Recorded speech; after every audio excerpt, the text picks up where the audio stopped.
Great. So I'm Marie. I'm a coordinator for Sunrise Somerville Youth, and we're having a short conversation with Will Mbah, who is running for mayor in our 2021 municipal elections. We will be asking a few fundamental questions relating to Sunrise's mission, which is climate justice. You'll have 3 minutes per question, except for the intro, which is 4 minutes, and we will ring you visually and in the chat at 30 seconds remaining. If you're speaking when time is up, the host will mute you, and the questions will be in the categories energy, infrastructure, racial justice, and education. We would appreciate it if you didn't share the questions to keep things fair for all candidates. So you are probably our last mayoral interview, so it's less important. Yeah. So my name is Emily. I am the other coordinator for Sunrise Somerville, and I'll be asking the questions and I'll put them in the chat as well. So first of all, we would appreciate it if you would introduce yourself, share your pronouns, your past leadership experience, what you've done to address climate change in the past, and why you are running for office. So that's 4 minutes. Oh, thank you, Emily. Can you hear me okay? I'm really excited to be here. Thank you for the opportunity. So my name is Will Mbah. I'm running for mayor of Somerville because for too long, the needs of the most marginalized in our communities have been ignored, and government is not working for them. And because it's way too hard for people to afford to live and raise their families here. And I know exactly how this feels because I'm an immigrant from Cameroon. I know what it feels like when you're working hard but barely getting by. My parents both died when I was a young boy and I was raised by my family members and in a foster home. But in 2010, I was so lucky, to get a visa to come to the United States and work. And I quickly fell in love with Somerville. So eager to participate in the community. And this led to me, serving on the board of director for East Somerville Main Street, which, I was there for a few years. And when I came here, I saw that our government did not always work for you when you need it most. I experienced this firsthand when I tried to apply for Mass Health and I was denied. So many people in Somerville have a similar experience. Whether it's education or housing, I have experienced this issue. And I've moved every year because of rising rent. I know how issues of environmental justice are intertwined with issues of racial justice. There has been progress on some of these issues, but it has not happened quick enough. And I've always said this multiple times, that unless we have a government that reflects the population, how can we keep talking about racial equity and environmental justice? That's why I'm running for mayor, to accelerate our community's progress on these issues and change the conversation. And I have a track record that demonstrates what I can achieve if I'm elected mayor. On the city council, I led the office to create led the charge to create the Office of Housing Stability because I know how it feels not to know where you're going to live. I fight to ban racial profiling because I've been racially profiled in this city, and also create a civilian oversight board because I thought it was a step towards justice. I've always been there to tackle problems big and small whenever our neighbors have needed somebody to fight for them. I have to tell you, right now, the most marginalized and vulnerable in Somerville do not have a seat at the table, but developers and special interests. If I'm elected mayor, I promise to change that. And I've publicly stated that, I'm the only candidate there who's not accepted any money for any for-profit developer.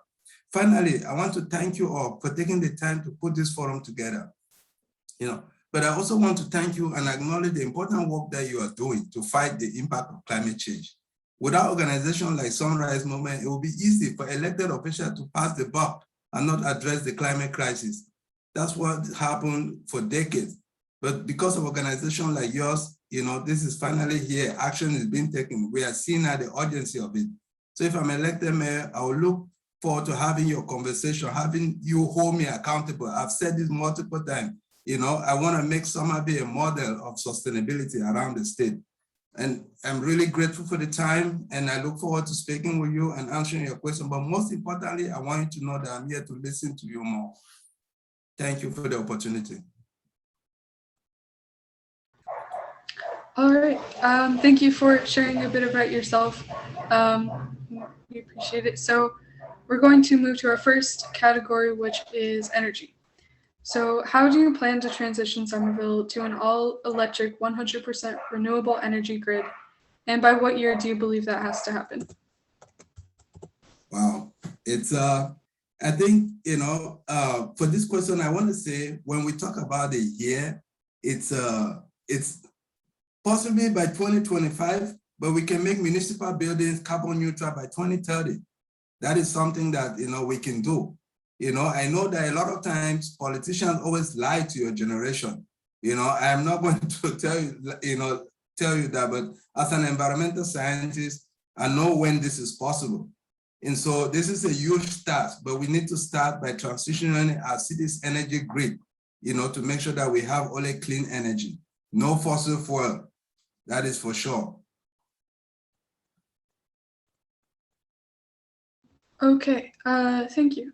So we're moving on from energy to infrastructure.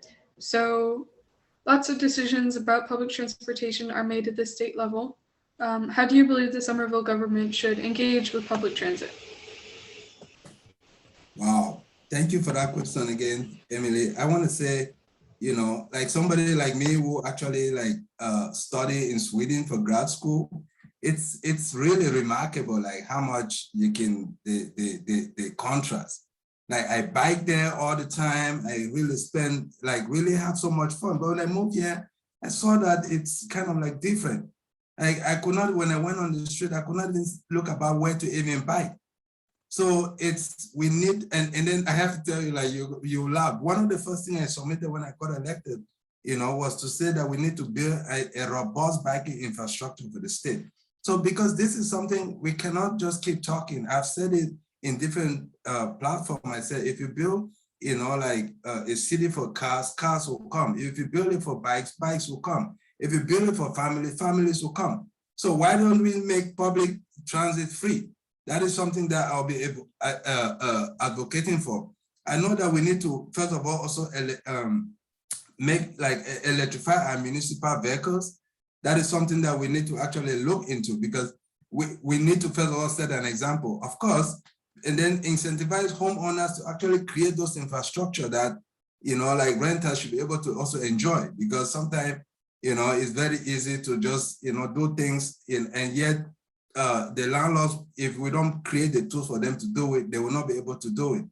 So we need to improve on our transit system, make it more effective, enable future public transit improvement, like protected bike lanes, bus lanes. These are things that we all can do together and really create a city that we want and that we can live and enjoy together. Absolutely. So you addressed this when you were speaking just now, but we just want to have a succinct yes or no. And then you're also welcome to elaborate on it as well. So do you intend to make the tea free for all Somerville residents? I intend to make the tea free for all Somerville residents. It's a big yes. Thank you. All right, lovely. So our next category is racial justice and social issues. So the first question, how do you view the future of policing in Somerville, and how have you engaged with the issue in the past? Thank you so much, Emily. This is, for me, this is very personal to me, like especially I've experienced this firsthand.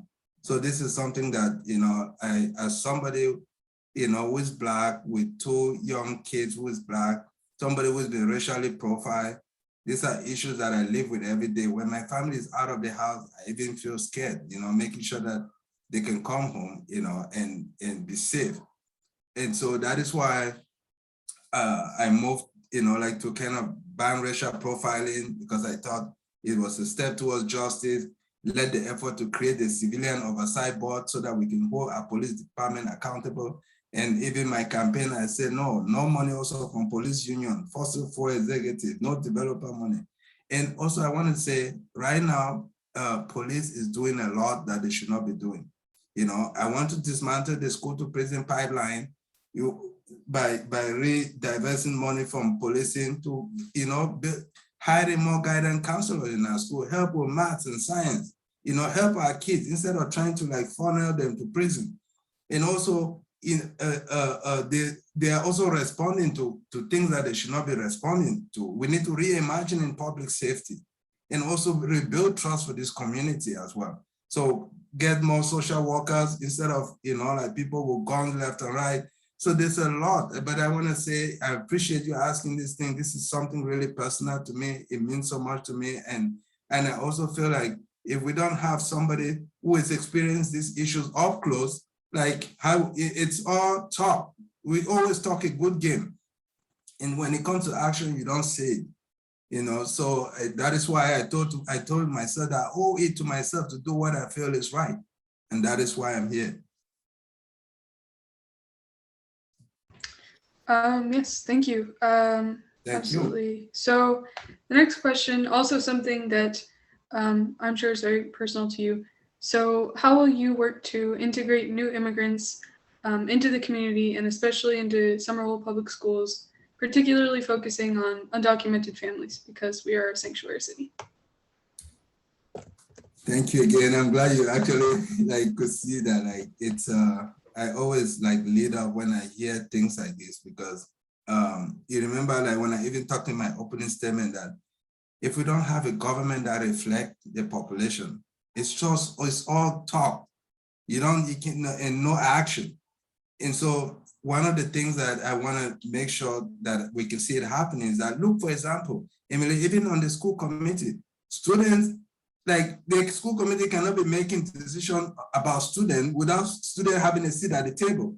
This is just ridiculous to me. So this is how we start to build, a relationship with community members, our immigrant community, doing also a robust and targeted outreach, because it's easier to create all this policy, talk about all these things that I can talk about, and yet talk about immigrants, ensure that Somerville remains a sanctuary city, all those, provide city services. But if we have all these things and without proper outreach and education, people will not even know that we have these resources for them. How do we make the, incentivize them to vote so that they can have a say in their own community?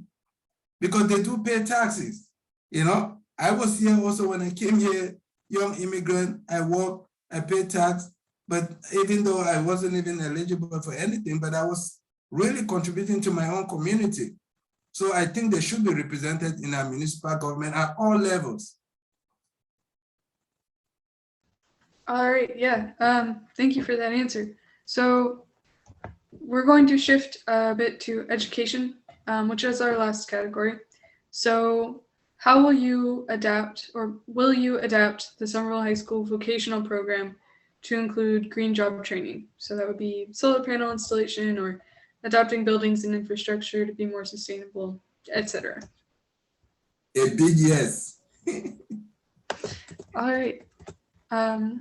So our last question, how can public schools generally, this is a 3-minute question, but you can go a little bit over because we haven't taken too long today.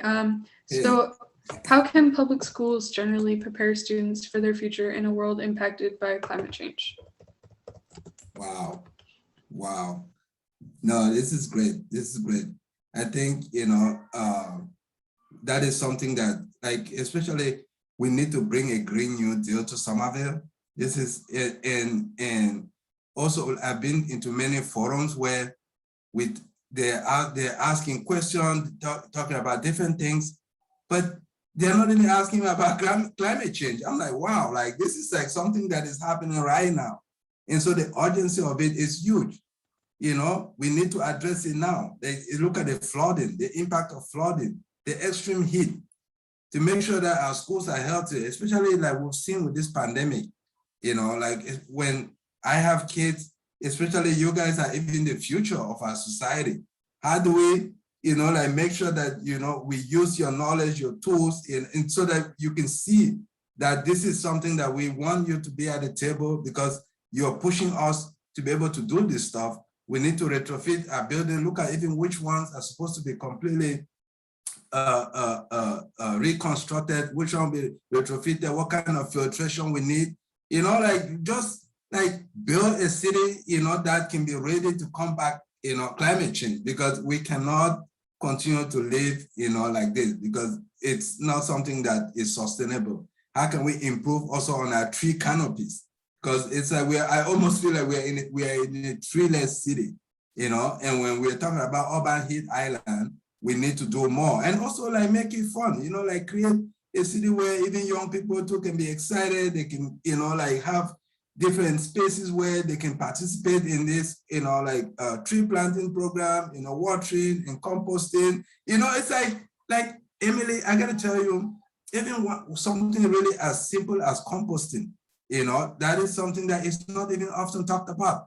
Like, do you know that the amount of food waste that, like most of our waste is organic waste, and if it goes to landfills, it goes there, like decompose, generate methane. But if you kind of like say, hey, like how can we like, embark in an educational campaign where people can see that, hey, they can take this food waste, make some composting plants, like so now the carbon is transformed to plant, releases oxygen. It's like, it becomes fun. It says it saves money, it's fun, everybody see like the need of it, and everybody's invested in reducing their carbon footprint. We don't do a lot of that. We always focus on the big issues, things that are not even measurable. Like it's even too complicated for people to even understand what we're talking about, So I want to be excited to see that we can all like really come together and improve even on our stormwater runoff system. Like this is happening now, and it's not really being talked about. And I'm really excited to see that, like organization like Sunrise, it's taking it head on and trying to like make things happen for everybody, and not just because the future is in your hands. You are the future, and I'm excited that you're holding us accountable to some of these questions.